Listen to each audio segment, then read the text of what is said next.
CBS News Justice and Homeland Security correspondent Jeff Pegues is with us now from the scene in Alexandria, Virginia. Jeff, at this point, what is the focus of the investigation? Well, investigators are just digging into the gunman's past. What was it that motivated him to carry out this attack on this baseball field here behind me in Alexandria, Virginia? Was it the Facebook postings or some other social media postings? They're also going through his electronic devices. Was there something that indicated that he was on a mission to carry out some sort of attack? Did he target someone specifically on this baseball field, or was this simply, in his view, a target of opportunity? Those are the things that investigators are looking into right now, and what is giving them a lot of information to go forward with are these social media postings where it was quite clear that he had anti-Trump, anti-Republican views, and he was not afraid to express that. And Jeff, talking about whether or not this was targeted and talking about social media, we know that Hodgkinson also posted about Scalise back in 2015 there. So does that provide an indication that maybe this was premeditated? Well, it certainly does.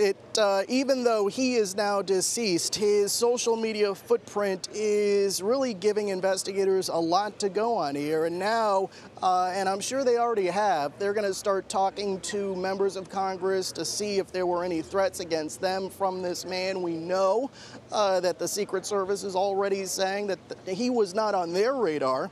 But were there any other indications? We know from our own reporting here at CBS News that March was a significant month for him in that there was a disturbance at his home. Police were called. He was doing something like target practice in his on his property from the pine trees, firing about 50 shots, according to the police report. He was not charged, but he was warned to stop doing it because there were homes in the area. And also we know that on his social media pages, he posted a comment about President Trump, calling him a traitor.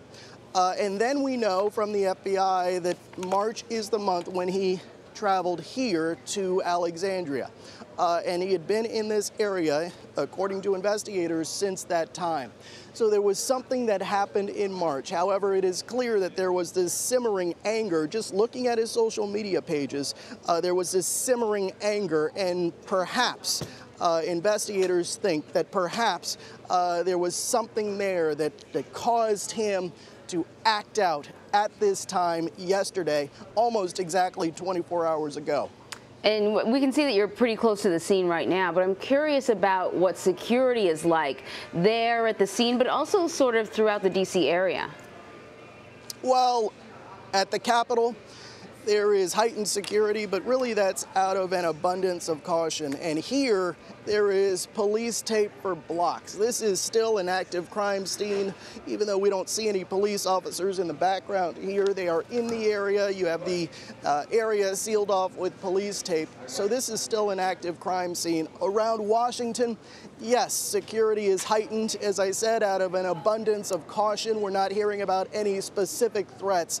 But what happened here yesterday, as I said, almost 24 hours ago, has really shaken this area, this community, and certainly members of Congress. No doubt. Okay, our Jeff Pegues for us. Thank you so much.